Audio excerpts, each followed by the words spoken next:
Kita mungkin kadang-kadang melihat anak kita sedang tidur, kita mau bangunkan, kasihan. Kita mau bangunkan, kata istri, kasihan dia baru tidur. Kita mau bangunkan untuk ajak salat subuh berjamaah, biarin masih kecil.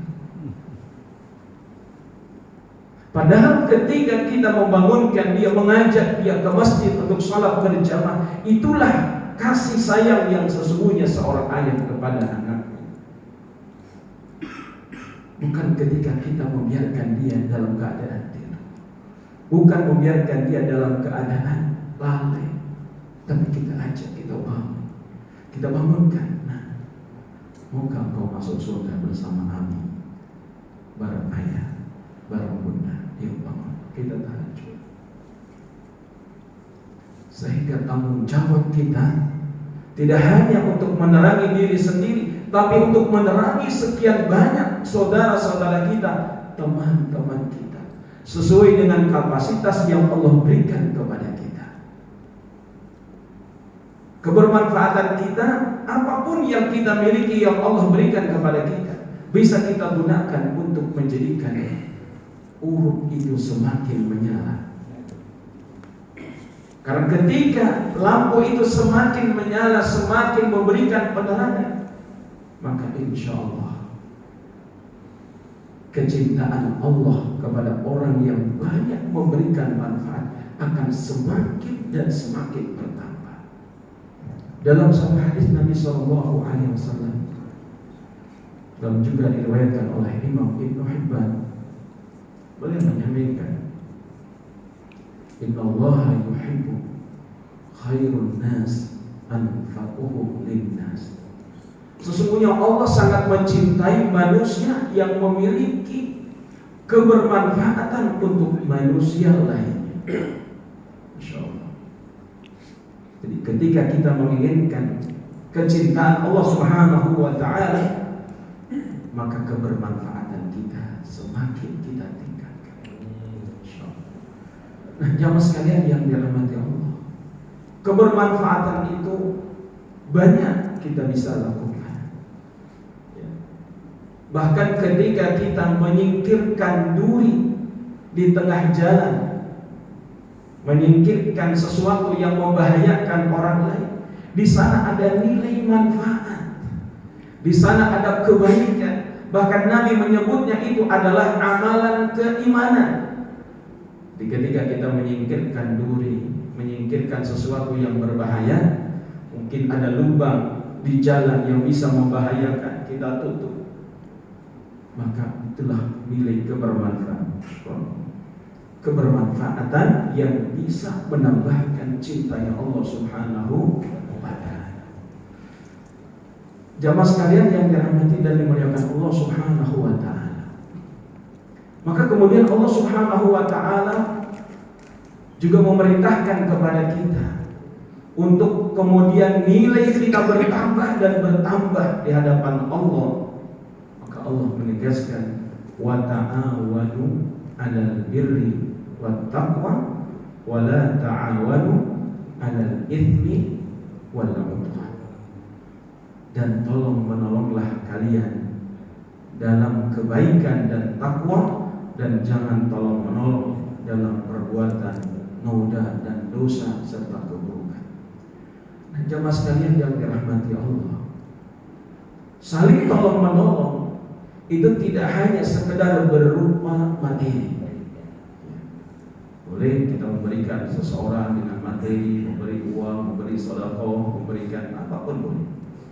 Tapi ternyata menolong saudara kita yang sedang dalam keadaan terzalimi sekarang ini, contohnya di Palestina.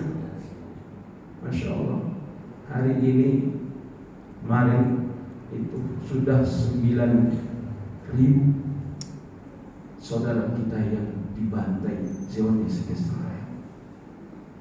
Kenapa saya harus tambahkan kalimat Zionis? Karena pernah ada yang komplain, Ustaz, kenapa bilangnya Israel? Israel itu kan Nabi Yakub, betul. Isra itu perjalanan malam, Il itu Nabi, yang dimaksud adalah Nabi Yakub. Nabi Yakub itu senang bepergian di waktu malam, maka julukannya adalah Israil. Ya.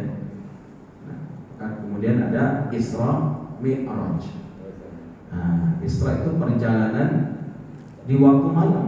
Perjalanannya Nabi SAW dari Masjidil Haram ke Masjidil Aqsa, namanya Isra, perjalanan di waktu malam. Mi'raj dari Masjidil Aqsa ke Sidratil Muntaha, maka Isra Mi'raj. Nah, yang sekarang menzalimi saudara-saudara kita di Palestina ini Zionis Israel, ya, dan mereka telah memandangkan perang dengan kaum muslimin.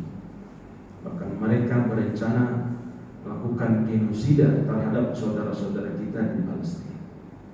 Dari 9.000 kaum muslimin yang wafat, setengahnya adalah anak-anak sekolah. Maka Menteri Pendidikan Palestina menyampaikan tahun ini penerimaan siswa baru sudah ditutup. Kenapa ditutup? Karena tidak ada lagi siswa yang akan masuk sekolah. Kalau 4.000 itu bisa ditampung oleh berapa sekolah kira-kira? Kalau satu sekolah saja menampung siswa barunya 200 orang, ini bisa hampir 20 bahkan 30 sekolah, ya, bahkan lebih yang bisa menampung anak-anak sekolah. Sekarang mereka syahid. Begitu dahsyatnya perjuangan para sahabat dan teman-teman kita, saudara-saudara kita di Palestina. Bukan hanya sekedar mereka ingin merdeka, tidak hanya sekedar itu, tapi mereka sekarang berjuang adalah juga membebaskan Masjidil Aqsa dari cengkraman Zionis Israel. Yang insya Allah suatu saat Bapak dan Ibu jamaah sekalian mudah-mudahan oleh Allah diberikan kesempatan bisa ziarah ke Masjidil Aqsa. Selain memiliki keistimewaan di Masjidil Aqsa, siapapun sholat di dalamnya, setiap rakaat Allah ganjar sama dengan 500 rakaat di masjid yang lain. Jadi kalau kita sholat di Al-Muhajirin, kira-kira 500 rakaat berapa hari? Seminggu insya Allah, ya? Atau kurang? Sebulan? Insya Allah, ya, mudah-mudahan. Di Masjidil Aqsa setiap rakaatnya bernilai 500 rakaat. Jadi kalau tadi kita sholat subuh 2 rakaat, qobliyah fajar 2 rakaat, tahiyatul masjid 2 rakaat, 6 rakaat kali 500 berarti berapa? 3.000. Masya Allah, ya, luar biasa.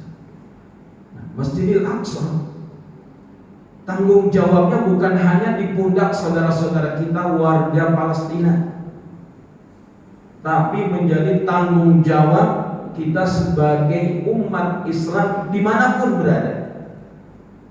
Ya, mungkin saya pernah sampaikan sekilas bahwa begitu banyak sekali alasan kita, menjadi kewajiban kita untuk bisa membebaskan Palestina, meraih kemerdekaan.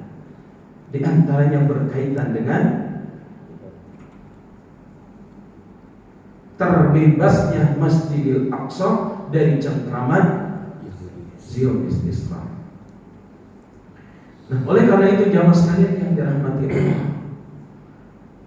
karena kita sama dengan saudara-saudara kita di Palestina, sesama muslim, sesama mukmin, yang oleh Nabi digambarkan al-muslim lil muslim kal jasadil wahid.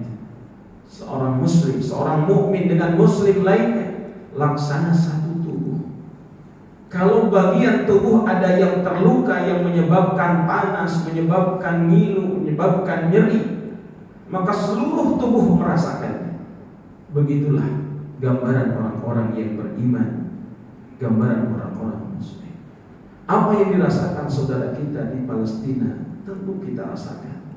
Sekalipun ribuan kilometer kita, wilayah kita dengan saudara-saudara kita di Palestina, tapi apa yang dirasakan mereka di sana juga kita rasakan. Oleh karena itu, doa dari kita semua menjadi hal yang sangat dibutuhkan. Bantuan logistik, kebutuhan kesehatan, obat-obatan, bahkan beberapa ambulans kemarin yang